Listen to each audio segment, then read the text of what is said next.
Hey everyone, welcome to Group Text. With me today is actress and comedian Lauren Lapkus, who has been in such hit TV shows and movies as Orange is the New Black, Bob's Burgers, Crashing, and Jurassic World. Currently, Lauren can be seen in the new movie Another Happy Day, which is now available on Prime Video.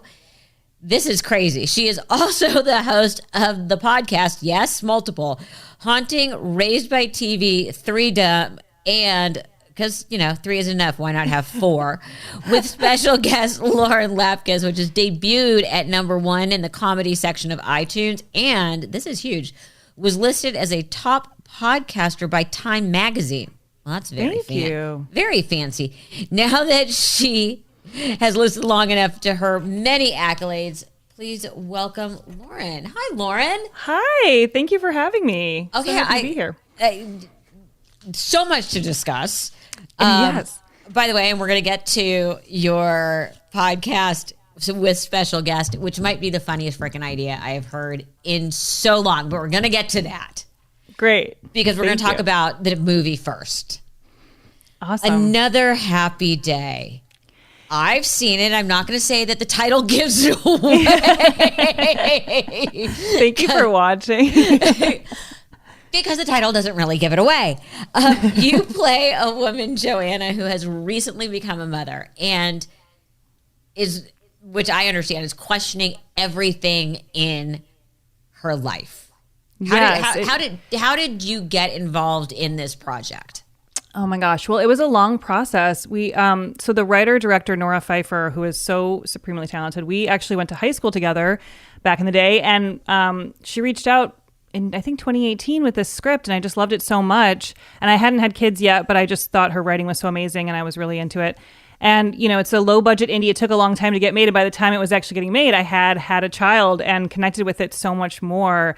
And I was so excited to get to do this because, you know, I loved it before having a kid, but I think having a kid helped me really see what this experience was like firsthand. Mm. I didn't have postpartum depression, thankfully, but I also think that it's a very often missed thing, and maybe I had some level of it. I mean, it certainly isn't an easy time in life, so I definitely struggled. Well, and what's interesting that you just brought something up is because the movie really does explore Joanna's relationships with different people in her life, and her husband, her mother, her coworkers, her friends, and now knowing that you had your first, because you have 2 now, right? Yeah. Your first daughter. Yes.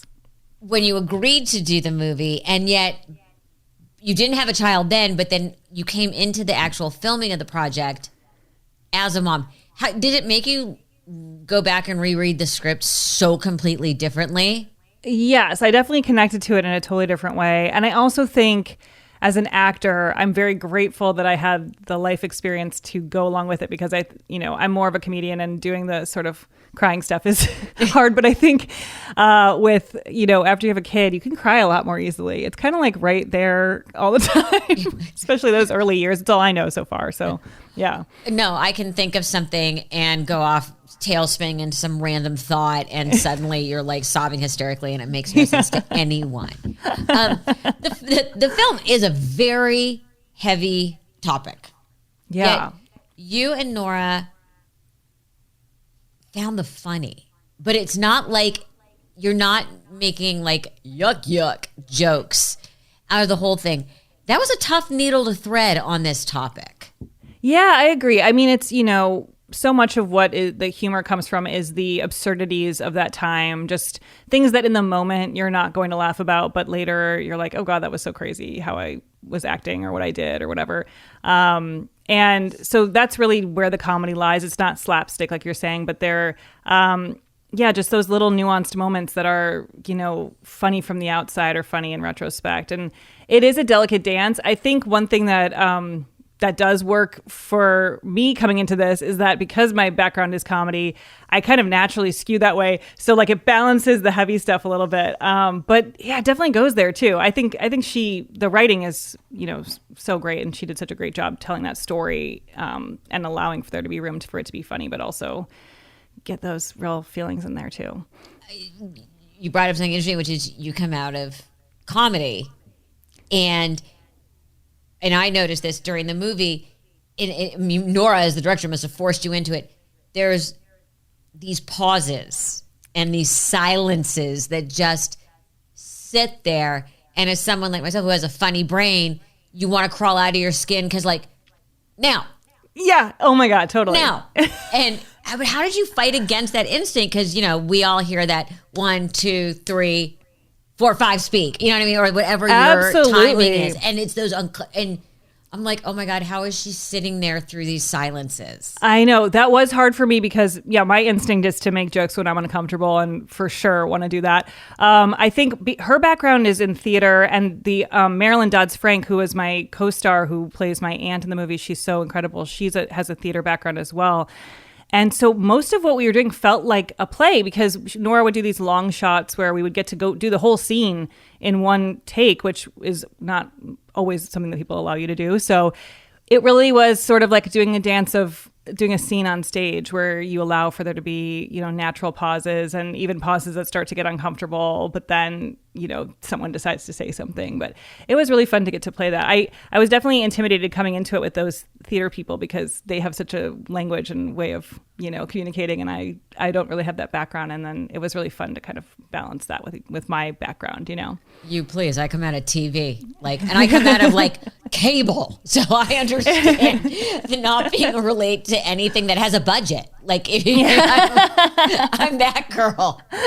Ooh, we have $3. Fantastic. Someone passed the potato chips. You brought up, which I didn't know, that you and Nora knew each other from high school. Were you both funny, or were you friends with a capital F, friends with a small f, or was it sort of tangential? Oh, look, I didn't know you were in the same yearbook as me. Oh, yeah. I would say friends with a small f because she was 2 years older than me, and I really admired her. She was in the plays and stuff, and we were in a group that kind of hung out. But yeah, I was younger and probably less cool. But yeah, we both were funny. She's very naturally funny, and I was definitely class clown. Can't stop talking in school kind of thing. So, or just always wanting to make a joke to make the teacher laugh, and can't hold back. How did you get here from Evanston? Yeah, I moved to New York right after college. I went to DePaul in Chicago, and I moved to New York for a little over a year. And I was doing all improv stuff in Chicago. I started in high school at Improv Olympic and stayed in Chicago to keep doing that because I loved it so much. And then I went to New York and did Upright Citizens Brigade and got into that world over there. And came out to LA 15 months later. My New York time was so crazy. I lived in 3 apartments within 15 months. I was constantly making friends carry my furniture down the street. It was too insane. But I loved being able to get the chance to live there. But yeah, then I came out to LA in 2010 and pretty soon started auditioning for commercials. And I did a Snickers commercial with Joe Pesci and Don Rickles, which was really, really cool. I remember that commercial. Yeah, that was a fun one. It was crazy. And then I got cast on a show that Chelsea Handler was making for NBC called Are You There, Chelsea? And that was my first TV job, and it got picked up. So it was all one of those things where you're looking back, I'm that doesn't even happen. We don't even have pilot season anymore. Nothing is normal. It's all new, but trying to catch up with just self-taping everything now and living in my own void. It's hard. Yeah, it does suck.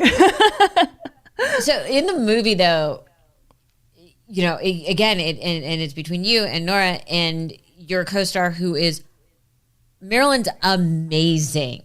She's so amazing in this, and we'll get to her in a minute. But she's jaw dropping. I agree. One of the things that you address, which sort of comes through the whole movie, is Joanna says things like, which we all know, any moron can have a baby. Gee, thank you. And then we start asking, why is something so normal so hard? Yeah.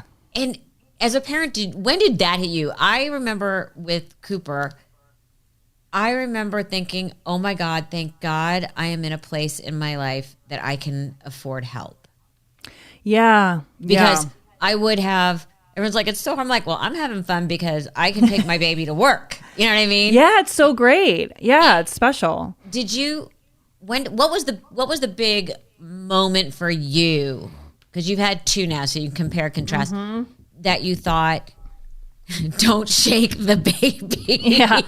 I mean, my first kid, it was still like really pandemic-y times. It was 2021. And I think also I had a feeling of like really wanting to do everything myself. I didn't really want to hire someone.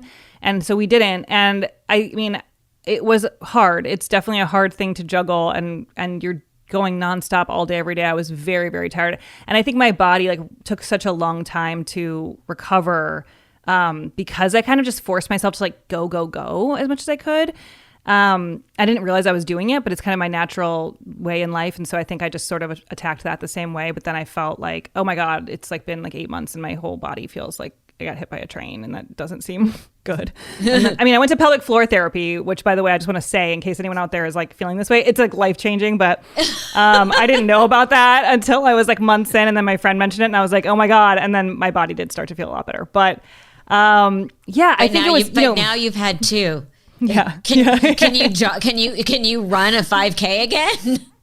You know what? I don't know if I ever could do that, but I don't pee when I laugh. I have been working on all this stuff and trying to be on top of it this time. I rested much more this time. I took care of myself. I exercised, all things that I didn't really prioritize last time. So it did make a huge difference. But yeah, I mean, I certainly had moments where I was like at the end of my rope and just like crying suddenly. And, you know, it's hard. It's hard. You could only like do so much as one person. It's really, I mean, it's very hard. We just hired a nanny now. So with my second, it became like obvious that I needed somebody to help me.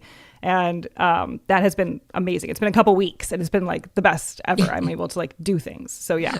Well, how about take a nap? That's always a good one. That is great too. And I would love to do more of that. And yeah, just sit and not have to think about something for a minute. Well, I'm thrilled that you can laugh and not pee anymore. Have you tried sneezing or coughing really, really hard? Like you're going to choke coughing. I don't know if I've had that experience yet. I'll have to let you know. Yeah, please do share. How it goes. It's stream it on Instagram. So Miriam I always get so jumbled up when I'm trying to ask these questions.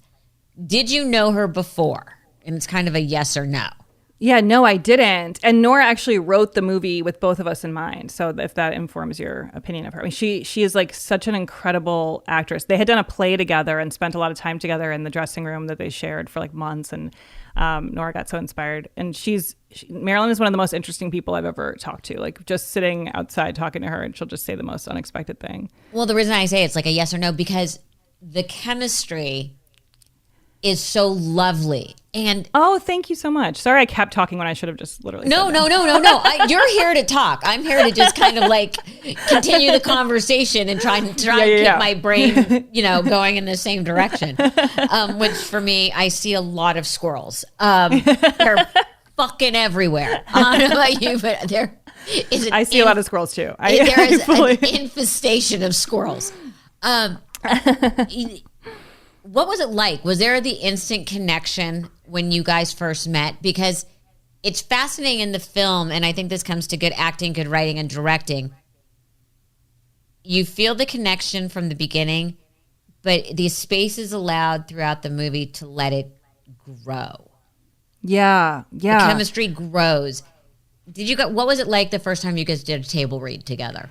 Oh man, it was really interesting. Because she had this theater background, her script was all marked up with all these things, and mine was like, read this. Like I literally have like, I didn't have like some approach like she did, and I was like, wow, she's like an actor.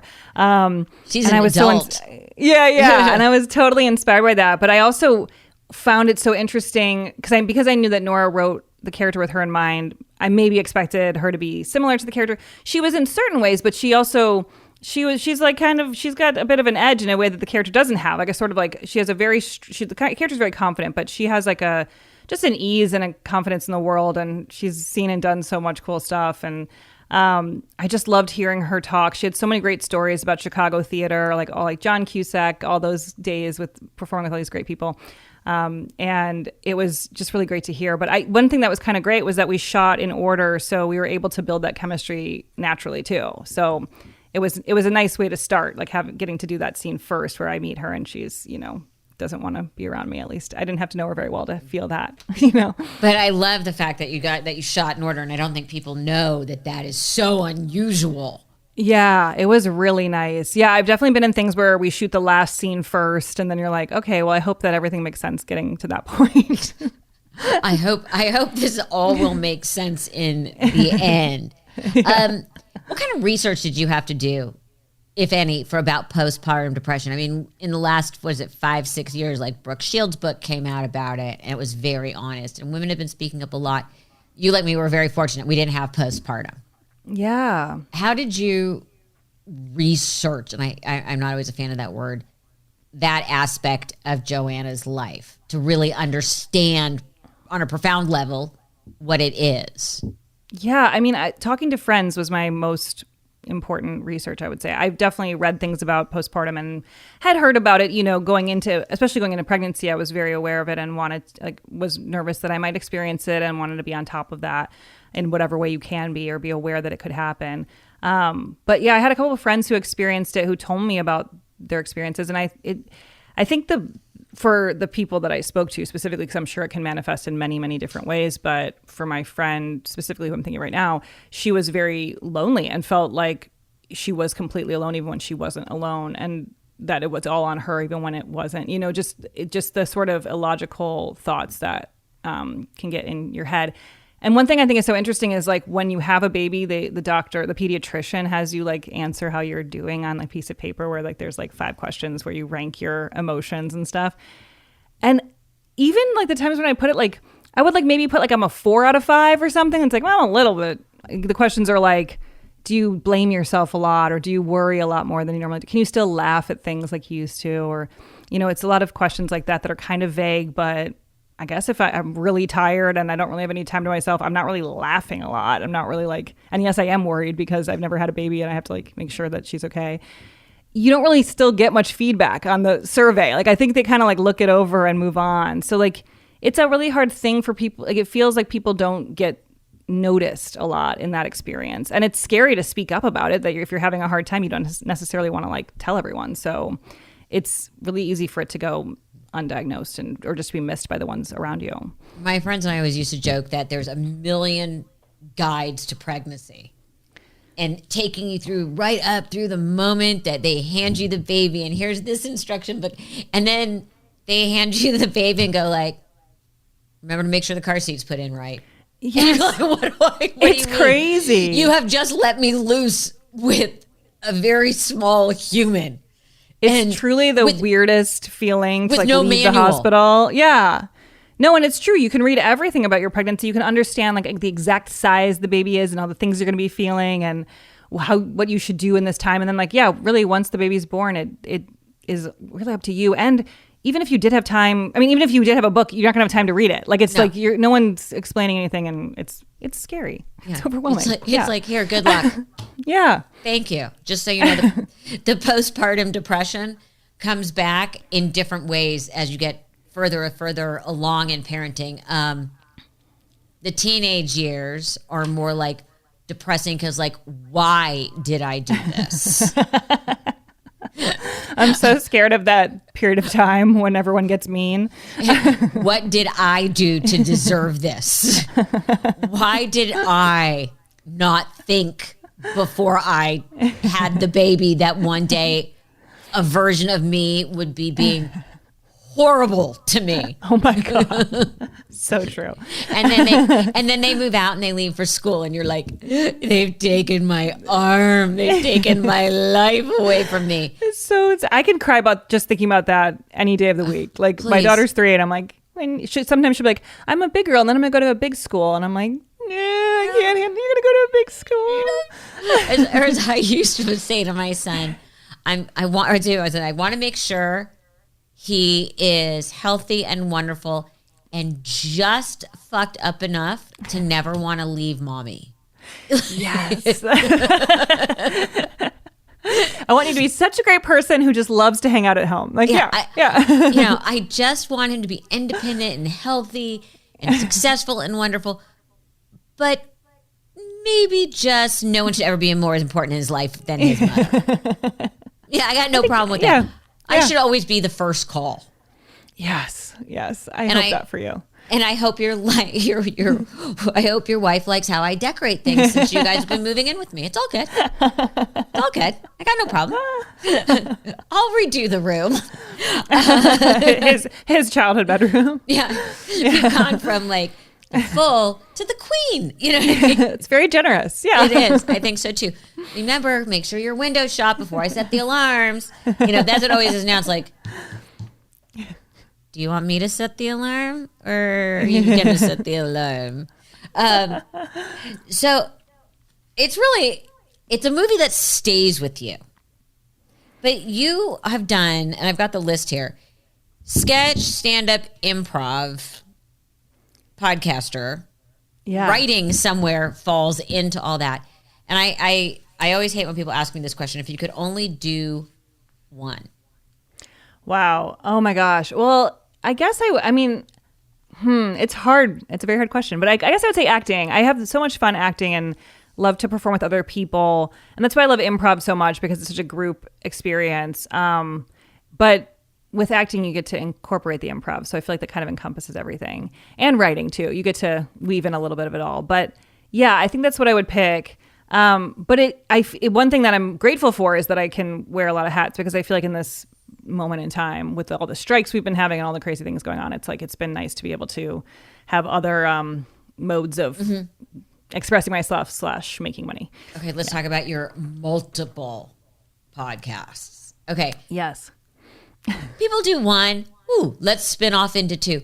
But 4 fucking podcasts? Okay, I only have 3 currently, but that makes it better. It's so many. It's so many. Do you know how many times I'm going like, why do I have so many podcasts? I don't know why I have so many podcasts.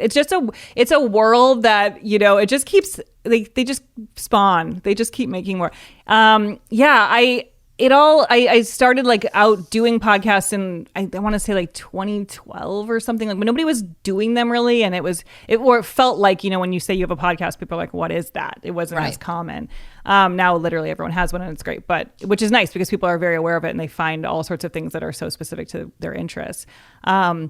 But yeah, I started out like guesting on podcasts, and then my first podcast was with special guest Lauren Lapkus, the one you mentioned. And the premise is that I'm the guest and the guest is the host. So they come in with what they want the show to be called, what they want their character to be, what they want my character to be, what my whole like job name, whatever information they want to give me. And then they just start the show and introduce me, and then I get to be a new character every time, and it's so fun. It's the best because it requires zero preparation on my end, which I love. I was going to say, you don't have to do any of the work. But then on the show, I have to do work because I have to keep all the balls in the air and keep it going. But yeah, how do you convince people? Because that's a lot of prep work. How do you convince people to do it? And who do you and who has done it? Improvisers love to do it because it's an opportunity to play a character for an extended period of time, which we don't always get to do. And so, I've had a ton of amazing guests. I mean, I can't even think of anyone, of course, right now as I'm trying to talk to you, but it's people who do improv and do comedy love to kind of come in with it. And they don't have to prepare too much. It's literally just like title of the show, kind of the premise of what they want to do. But some people do prepare more. Like I have a friend, Susie Barrett, who's like an amazing comedian. And our whole theme was crosswords. And she had created these crosswords. She's like amazing at puzzles. And in real life, she creates like treasure hunts and like big games for people to play that involve like running around the city, like scavenger hunts and stuff. And she's really smart in that way. But I don't think like that at all. So I love doing something like that where I'm put on the spot. It's really fun because some people come in with much more detailed things and some people come in with just a grain of an idea. And then we work together to find what it's going to be. And it's, 45 minutes to an hour of improv. And it's just a blast. I think like, for me, I really enjoy the element of surprise with that and having to just think on my feet and find it and then keep it going. Okay, so that one is still going? So no, I have Newcomers right now, which is one you didn't mention, which I feel sick saying because it's way too many. It's too many. So wait, let me just make sure I have this right. We're at a grand total of 5, only 3 going simultaneously. Yes, okay. You got it right. Please continue. I have Newcomers, which I host with Nicole Byer, who's a hysterical comedian. She's on, you know her. And we watch things we've never seen that are very popular. So we watched all of Star Wars and talk about it. And we watched all of Lord of the Rings. And how could you have never seen Star Wars? We're living under a rock. Every season, people are like, how have you not seen the thing that we're talking? It's crazy. We just did sports and we hadn't seen like Rocky, Karate Kid. There's like so many movies that we just haven't seen. It's weird. We watch a lot of reality TV, which is, What's your favorite reality TV show? Oh my God, so many. I mean, right now, I'm really into The Golden Bachelorette right now. Are you watching? I am watching. I watched The Golden Bachelor. My dirty little secret is Below Deck. Okay, everyone likes Below Deck and I don't watch it, but I feel like I need to because people love it. And there's 3 different iterations all on for multiple seasons. 4 different iterations. That's where I get confused about where to start. Like, I always say start with the original. Okay. Season 1, episode 1. Wow. Okay. I think you start with the original, get about halfway through, and then start version 2, which would be Med. And get about halfway through, then you've got 2 going. You can keep them apart. Then you bring in Sailing Yacht, which is 3rd, which the new season just premiered. Wow. Then if you're up for something maybe a little more spicy, you can go to Down Under. Oh, okay. Is spicy because they all hook up more, or what are we talking? That's the one where, I don't know if you read about, but like the hot captain is Captain Jason. So that's like the hot captain. But, I say start with the original. Okay, great. I'll have to check it out. I can't, there was a point where I just had to draw the line, when you just watch so many shows, like I couldn't bring in Vanderpump Rules because I was watching all the Real Housewives and I just was like, I can't right now, but everyone loves Vanderpump. And then I felt like I missed all the drama. Yeah. I've had trouble with Vanderpump. I think with the Real Housewives for a long time, I was a purist. Yeah. And with Orange County. I love Orange County. Yeah. And then I started to do a little bit of Beverly Hills, but then you go to New York or New Jersey for the drama. With me, it's a little cut and paste. Yeah. I feel that. Where I'm a purist. Yeah. With Below Deck. Okay. I like this. This is a really good endorsement. I share this. Okay, so you've got the one. We got Newcomers, yes. And then Threedom is a podcast I host with comedians Scott Aukerman and Paul F. Tompkins. And we just tell stories from our lives and we play a game at the end. But there's lots of like inside jokes just been building over the years. And people get really into all our stupid jokes. That it's very fun it's a Reddit thread I don't mind looking at where people talk about their favorite jokes of the episodes because at least I can relive them and laugh. But usually no one's mean, and I prefer when that happens. I don't like to see mean things about myself. It's always who does? It's a downer, then I'm like, why am I looking at this? Because it allows for these things to happen. And then my other podcast, Haunting, is a podcast I host where I play a dead influencer named Teresa. Who is wanting to cross over, but she can't cross over until she gets verified. So it's half scripted, half real ghost stories. So people call in and like tell their true ghost stories, and it's spooky and funny. So you get a mixture. It's something for everybody. Okay, how did you come? I gotta ask, how did you come up with a dead influencer? And by the way, I just had to stop myself because there are so many jokes right there. And I feel like I will just be walking into a trap if I say anything other than dead influencer. Yes, keep to the script on that one. Yeah. It's all my parts are written by Aaliyah Welsh. She's so hysterical and she's amazing. And this character is like so fleshed out considering how superficial it sounds. She's got a lot going on. So it's half scripted, half unscripted. So the true ghost stories really run the gamut of being very scary. Some of them are maybe more emotional. Like there's one with someone connecting with a loved one from the other side, but also a lot of them are just things that kind of freak me out. I don't know. Do you believe in ghosts? Half and half. My mother believed in ghosts and was very like, she had like the paranormal people come into her apartment in New York and amazing, all that crazy stuff. I don't know what I think. I think there is some sort of energy. But for me, everyone's always like, oh, do you hear your mother's voice? I'm like it fucking stopped. Really? Could you tell the voice in my head to shut up? I know you don't like my bangs. You know what I mean? I don't know. Do you believe in ghosts? I think there's something. Yeah. But the ones that freak me out are when you're somewhere and someone goes like, oh, at night they hear the child running or the baby crying. Or I can't. No, that freaks me out so much when there's like, if you stay somewhere where they're like, this place is known to be haunted. Like I can't handle that. But no, I believe to a certain extent. I think I always tell myself, like, I don't believe, like, as I'm listening to something and getting scared, I'm like, it's not real. But then because I have to tell myself that, I feel like I do believe that it's real, at my core level. Like, I'm like, something in me is afraid. But I think like there's another side. And I think that, something does happen after you die, and that there's a way of communicating with people who've passed. And I like to believe that makes me feel comforted. So that's also maybe why I believe that. But it seems like limiting to think that nothing happens, My mother was completely like a scaredy cat. Hugely so. So she and one of her very good friends were on this very fancy walking tour of like the castles of Scotland. Walking meant they would walk a little, the car would follow them, get in, they would drive to a nice lunch, maybe walk a little more. And there was one place they stayed, and this was one of my mom's big society friends. They were all muy elegante, as I like to say. They were both so freaked out, they slept in a bed together. Oh my God. With all the lights on.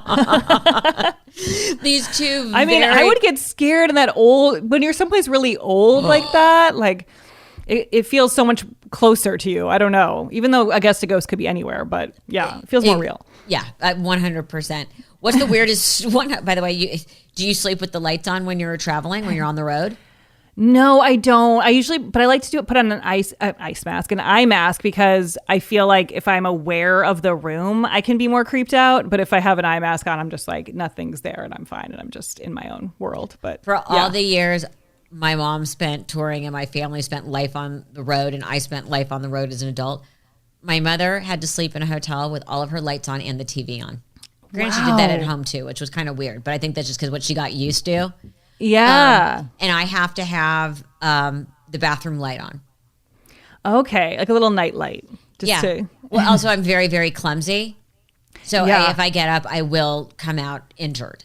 Oh my God. Well, I'm sharing a room with my baby now, and we have like blackout windows completely at this point. And I hurt myself every night, like walking into my bed, like just walking in pitch black and trying to find the crib and find her. And it's all very ridiculous. So dare I ask what's next? Because I'm a little afraid that you're going to say I'm doing another podcast.